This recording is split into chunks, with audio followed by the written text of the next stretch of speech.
Et donc désormais, dans cette partie, nous allons faire les finitions, c'est-à-dire que nous allons insérer les baleines, donc c'est là que ça va vraiment commencer à faire son travail de corset, et on va poser le biais en haut et en bas. Alors avec 2 ans de recul, comme j'ai déjà dit précédemment, ce corset il est franchement dégueu. Ça se voit qu'il a été fait rapidement, je m'en excuse, mais bon, la technique reste la même. Prenez votre temps, ça vaut le coup quand même de soigner le détail là-dessus. Moi dès le début je savais que de toute façon on verrait au travers, parce que j'avais une doublure foncée, une toile de corset blanche, enfin, c'est pas beau, mais j'espère que ça vous aura un peu désacralisé le truc et que vous oserez vous lancer grâce à moi. Et en fait, pour juste un petit aparté rapidement avant de continuer, ce qui m'a donné envie de terminer ces vidéos de tutos que j'avais laissé tomber pendant 2 ans, c'est qu'aujourd'hui j'ai reçu un commentaire au sujet de mes tutos sur les robes à l'anglaise, et tous les ans, malgré mon manque d'activité depuis un moment, je reçois des messages de gens qui se sont lancés dans la couture, qui n'en avaient jamais fait avant, et qui me disent merci pour ce tuto. Et moi à chaque fois je suis sur les fesses parce que je trouve ce tuto hyper mal filmé, pas toujours clair. Je filmais ça en pyjama chez moi dans mon appart, enfin c'était vraiment la misère. Mais je vois que ça aide les gens en fait. Je pense pas que c'est mon tuto qui les font faire de belles réalisations, je pense que c'est juste qu'ils prennent confiance en eux en voyant que quand on explique bien, ça se passe bien, et puis si on rate c'est tout, on démonte, on recommence. Il y a plein de gens qui me disent au travail: ah mais t'as de la chance, tu sais coudre. Non, ça s'apprend, c'est comme le reste, c'est juste que je n'aime pas qu'on vienne me dire toi t'as de la chance, tu sais faire, quand on n'a jamais essayé.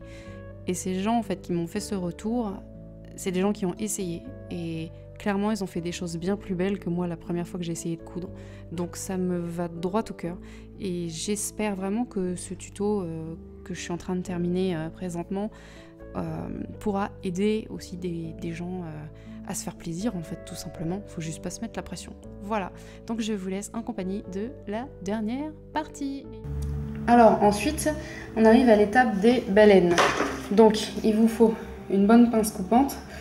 Je vais commencer par les baleines qui vont aller de chaque côté des œillets, donc il m'en faut 4. Donc je regarde à peu près la taille qu'il faut, je coupe sur mon rouleau. Moi elles étaient déjà coupées, donc je vous montre pas. Et ensuite, focus s'il te plaît, petite caméra.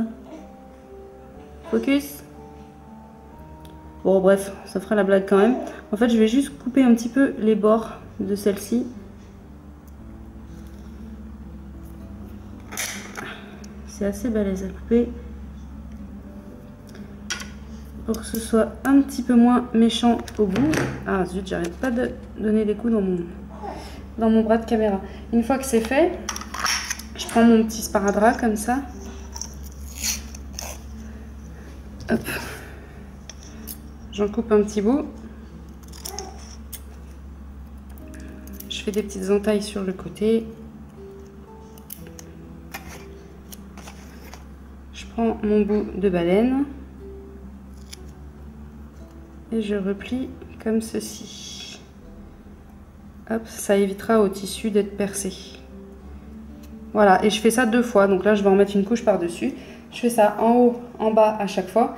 Et ensuite, je vais le glisser dans les canaux à baleine.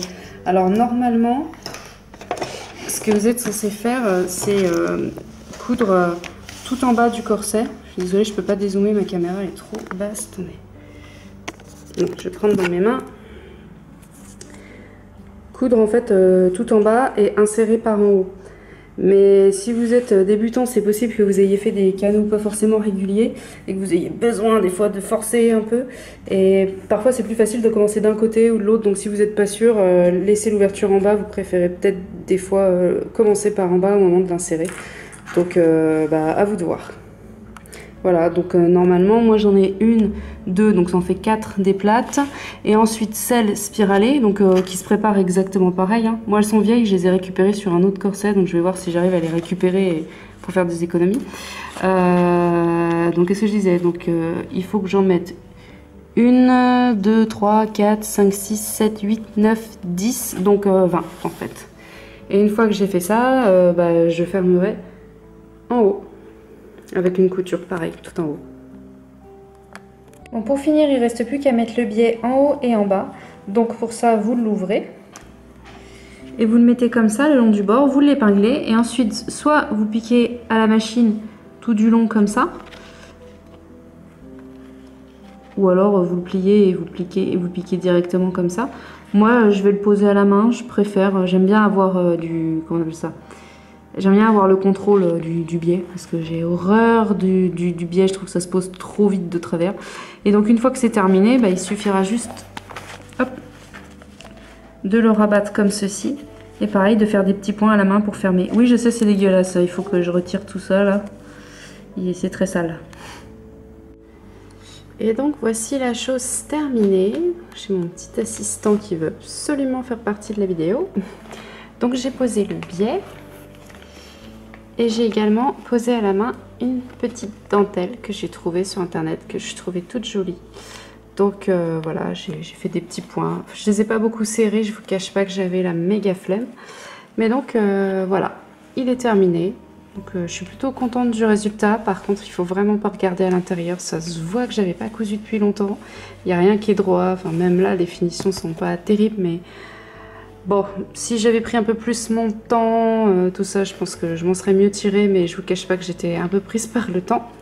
Et puis bon, le but c'est la méthode, hein. Après le résultat, vous pouvez faire mieux que moi. Voilà, donc j'espère que ça vous aura plu. N'hésitez pas à me poser plein de questions si vous en avez. J'essaierai de répondre du mieux que je peux. Et normalement, si je dis pas de bêtises, je vais essayer d'enregistrer aussi le making-of de la robe que je vais faire pour aller par-dessus ce corset. Pour l'Opéra Garnier, ça va être une petite tournure d'après-midi. Je crois qu'on dit ça, ou tea gown, je sais plus comment on dit. Puis voilà, je vais essayer de pas trop me prendre la tête. Normalement, elle sera toute légère en coton blanc et j'espère pouvoir la partager avec vous. Voilà, encore merci pour tous vos retours sur mes autres vidéos, c'est très gentil. J'ai beaucoup de retours par message privé sur Facebook, sur mon blog. Ça me fait vraiment plaisir de pouvoir vous aider et de vous montrer. Qu'est-ce qu'il y a, toi? De vous montrer que c'est pas si compliqué que ça quand on vous montre, en fait. C'est sûr, il y a tout un savoir-faire, hein. Attention, les couturières professionnelles ont vraiment des années d'expérience derrière elles, ça n'a rien à voir. Mais bon, on peut quand même se faire plaisir avec une petite machine et des petits tutos. Voilà, donc encore merci et amusez-vous bien. Salut! Et voilà, c'est terminé. Vous pouvez vous dire bravo, je vous encourage à me poster les photos de vos trucs terminés. Ça me ferait hyper plaisir. Donc je vous dis à bientôt, je l'espère, pour un autre tuto. Ça voudra dire que j'ai le temps. Ce serait génial. Donc je dirais rendez-vous dans 2 ans. Voilà, allez, lâchez des likes, des coms, tout ce que vous voulez. Ça me ferait hyper plaisir. Merci!